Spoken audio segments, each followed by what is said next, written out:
வணக்கம் ஃப்ரெண்ட்ஸ், இந்த வீடியோவில் ஃபேப்ரிக் குவாலிட்டியாக தயாரிப்பதை பற்றி பார்ப்போம். ஃபேப்ரிக் குவாலிட்டியாக இருப்பதற்கு 3 விஷயங்களை கடைபிடிக்க வேண்டும்.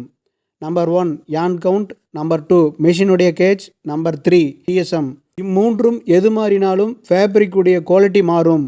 தரமான துணியை தயாரிப்பதற்கு ஃபேப்ரிக் டிசைன் வைஸாக பார்ப்போம்.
எந்த ஒரு ஃபேப்ரிக்காக இருந்தாலும் டெக்ஸ்சர் நெருக்கமாக இருக்க வேண்டும்.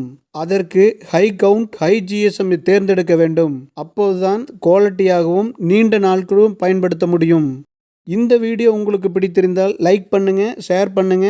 மறக்காம நம்ம சேனலை சப்ஸ்கிரைப் பண்ணி பெல் ஐக்கானை கிளிக் பண்ணுங்க. மீண்டும் சந்திப்போம். தேங்க்யூ.